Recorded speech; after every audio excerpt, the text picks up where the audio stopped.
Hi, I'm Tanya, Tape to Tape's Race Crew Coordinator, and this is Nicola, Tape to Tape's Race Crew Director. Hello! Okay, so normally we deliver the marshal brief on the day of the race. However, due to COVID this year, we're going to have to send it out to you virtually. So this is what it is. We're doing this live, so if we make any mistakes, we can only apologise, but we hope you enjoy it. And just to say, we have got clipboards and we are wearing high vis because we want to feel important, like we know what we're doing. And as Tanya said, it's live. We're not going to be editing it or anything like that unless it's really bad. But just to say, we're not in the Bahamas. We've got a lovely, beautiful sunny day today. We're here at Tape to Tape Towers in the garden, coming direct to you.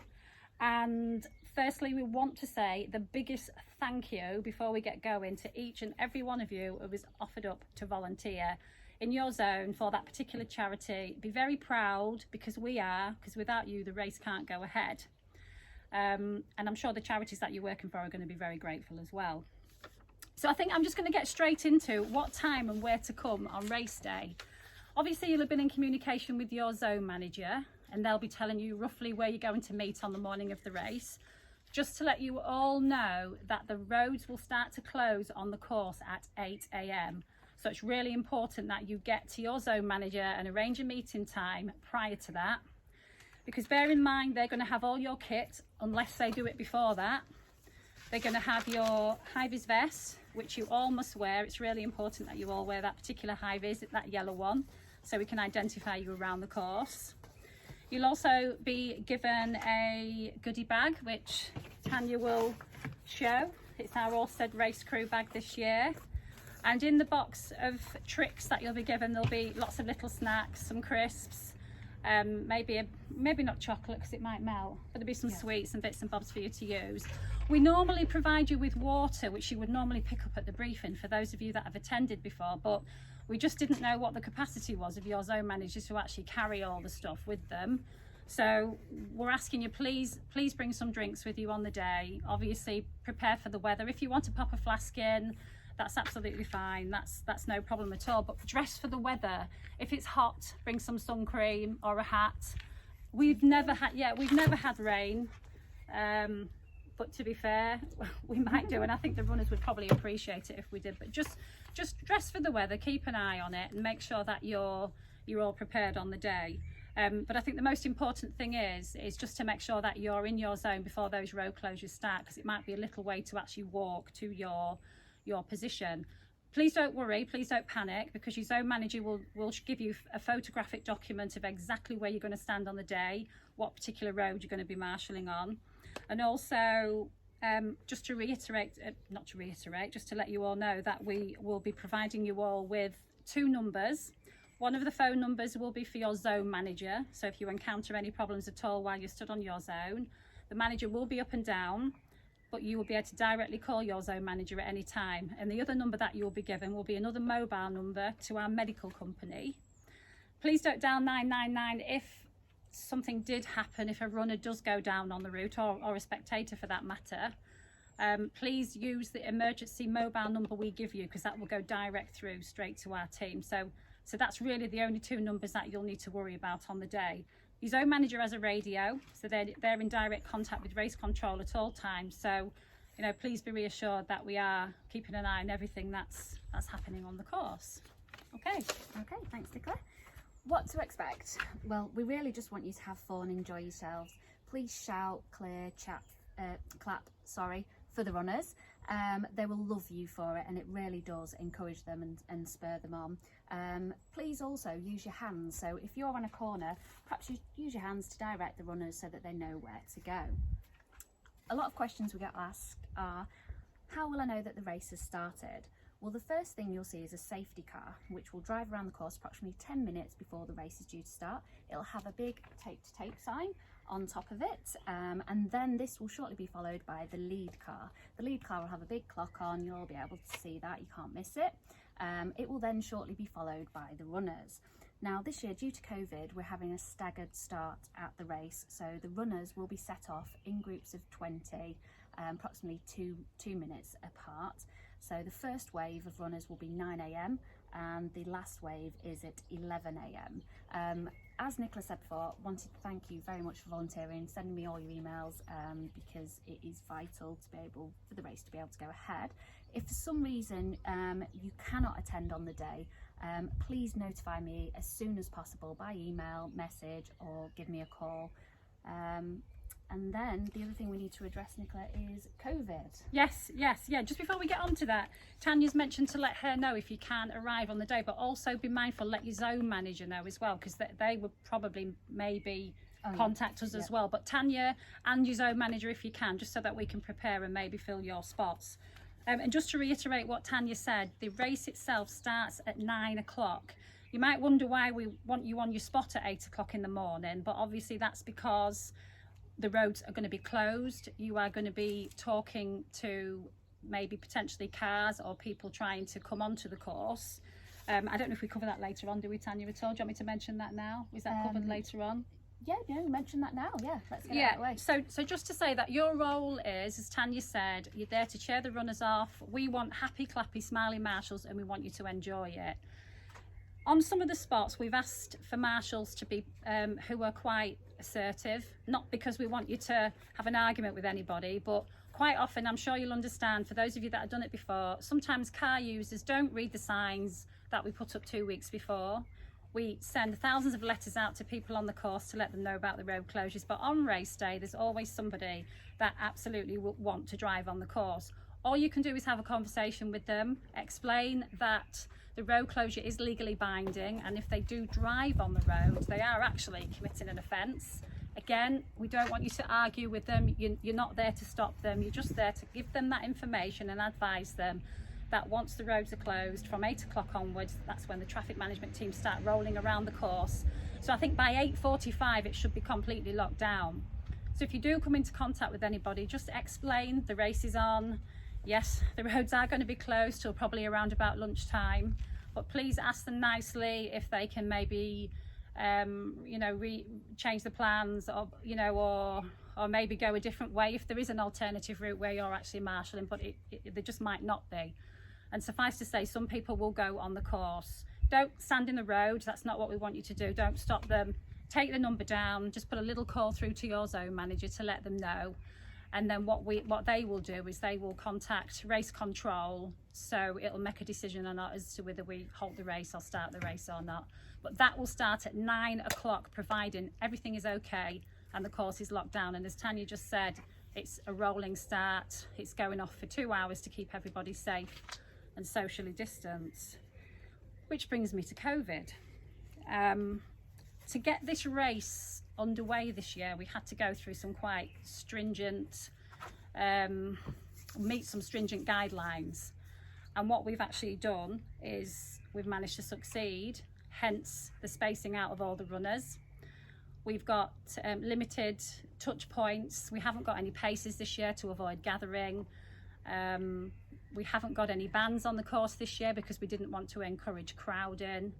So please be mindful of yourself, keep yourself at a safe distance from people, make sure you are socially distanced. You shouldn't have to come into contact with anybody. We will be putting some masks and some gloves into the box if you want to grab some. I know most people have your own masks, but what I would always say is those little bottles of sanitizer that have become part of our pockets and wallets and cars and things, just have some with you and just consider sanitizing your hands, because as I said to you, you shouldn't have to touch anybody. But if worst case scenario, somebody goes down and you need to get close to them whilst you're calling for help, it's just those added extra protection measures really. So it's really whatever you feel comfortable with. Okay, Tanya, I think we're moving on now. Lateral flow test. Oh yes, sorry, yes, thank you. Lateral flow test. Lateral flow test. We are emailing all the runners on the guidance from Public Health that we've just been speaking to quite recently, and what they've asked us to do is contact everybody, even the volunteers, and just ask, we can't force you, ask if you would consider doing 2 lateral flow tests before race day. So that might be maybe doing one the day before on the Saturday, and maybe one midweek about Tuesday, Wednesday. I do them, Tanya does them. I do them as well. I absolutely hate anything that goes into my throat. In fact, the first time I did one of these, Neil had to actually hold my head. So I don't enjoy them. These lateral flow tests are really quick. You can order them online. We can maybe pop a link somewhere for you to get some posted, or you can pick them up at your local chemist. They're free for everybody. It doesn't cost anything. They're very, very quick. It probably takes no more than, from start to finish, 20 to 30 minutes, and you will get a positive. You won't get a positive, but hopefully you'll get a negative. But if you do them, it just reiterates to yourself that you are safe, and obviously you're coming to the event and there's no risks from anybody. And as I say, we're asking everybody to do that. So please think about that if you would. Thank you. Yep, definitely one to consider. Okay, so do's and don'ts. Please don't leave your marshal spot before you're told to do so. Please don't get in the way of the runners. If there's a medical emergency, inform your zone manager, and use your arms to direct the runners if you're on a corner. Just find my other do's and don'ts. No, we're back on to do's. So, do have fun, do cheer, do direct the runners, do have a happy smiley face, please stay safe, and wear your high-vis vest at all times, because it's important to be seen with this on. Absolutely. Yeah, definitely. I think the other thing as well is just to remember you are there to cheer the runners on, and if you're on a corner, as Tanya said, they will be looking to you for guidance. As you know, going that way, going in that direction, point your hands, cheer them on, and shout as well. Shout to the runners if you want to. Don't be scared. Some actually do shout, which way? Do you know what I mean? Yeah. So if you just use your hand, it's just a good signal. I mean, some marshals bring a musical instrument with them. You know, they're not going to ask you to play the trumpet or anything like that, but even a tambourine if you want to, or a cow horns have been known. If you want to make a little bit of noise, if you're happy to do that and it's safe to do that, then please, that's we do no have problem. water stations with pom-poms as well, so it's a bit like a cheer squad. So just have as much fun as you possibly can. Finally, before then, car parking. Oh yeah, we just want to let you know that whichever zone you're on, there might be a car park close by which is better for you to park. So particularly zone 1, we've got a free car park. It's the one I call it the Curly Whirly car park. It's not really that. It's free, and it's in Abbey Walk. So if you are in zone 1, that's not too far for you to actually park there and walk to your zone to meet your zone manager.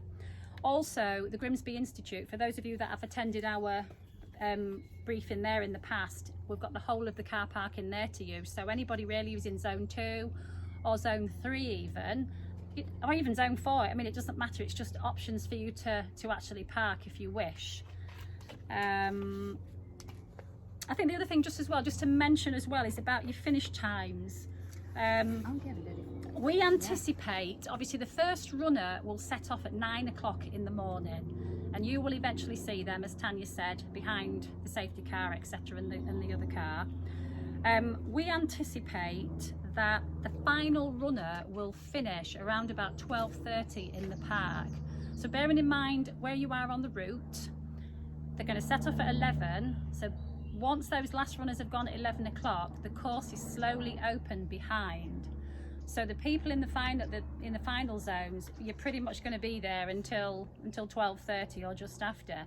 But if you're in an earlier zone, then you may get away sort of from 11:30, 12, 12:15, 1 o'clock. But the traffic management team will be behind the last runners, and there'll be some sweep cyclists and possibly a couple of sweep runners. So you will know when everything's starting to open up. But as Tanya said, please don't do that until your zone manager has given you permission to actually leave your zone, because undoubtedly you're going to have to meet up to hand high-vis and bits and bobs back anyway. Yeah, so if you can hand your high-vis back into your zone managers, that would be fantastic, so that we can obviously use them again for the next race. I think we've pretty much covered everything.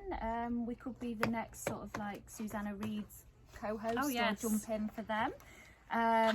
And finally then, thank you so much for all of your support, and we really do look forward to seeing you on race day. I can't wait to put a few faces to all the names that I've been receiving in. we'll be holding a live questions and answer evening, because we appreciate you might have some further questions to ask us, and we can obviously try and answer them the best we can. That will be on Thursday the 8th of July, but we will send you out further information with regards to that. We do have a Facebook page and Instagram, and all the information will be popped on there, and also how to join on there as well. Yeah, and if anybody can't make it, it'll be between 7 and 8, is that right, on Wednesday the 8th? So it'll just be a live Q&A. I'll hopefully be there with Tanya, unless I'm knee deep in something else to do with the race. But it's just to answer any questions, just to reassure you with anything. But Tanya's inbox is always open if you want to drop her an email or give her a call. I think we've covered everything. As I've said to you, and as you've probably noticed, this is one take, it's live. How long's it taken us? 15 minutes. Okay, so that's not bad. Boiling. That's not bad. Absolutely boiling. It's very hot. I hope that's been great for you. Tanya's been behind the scenes with all this and preparing it, bless her, and she is our brand new race crew coordinator, so be gentle with her, but she's doing a fantastic job. So I just want to say thank you to Tanya as well. And good luck, everybody. Please enjoy race day. And we always like a little bit of feedback as well, but Tanya will be dropping you an email about that afterwards. So come to the Q&A, come and say hi, even if you've got no questions. It'd be great to see everybody if you switch your cameras on. Because I think you can sometimes not switch your camera on, but we want to see you all if we can, because you've seen us today. Even if it's raining, if it isn't bright sunshine like this, we just, you know, whatever your background, just join us and be there, really. Yeah, and just a little bit of a funny before we go. You can't see them, but behind the camera we set 4 chairs up and we named them because we felt we needed a bit of an audience. It's quite lonely doing this, isn't it? Because normally we're doing the briefing to lots of you and we love to see your smiley faces. Next year is going to be the one we're confident of that, and we'll hopefully get you all back together again and we can meet up and have the usual brew and bicky or whatever before we set off. So okay, well, I'm done. Have you finished? Just a bit about, you know, the feedback, that's great. If you have any pictures or anything like that, please feel free to share them with us, and that's it. I think so. I feel like we've forgotten something, but maybe it's just gone so well. I think we just maybe need to give ourselves a bit of a clap. Yeah. Okay, thanks guys, take care. Thank you, we'll take care. see you all soon. Bye.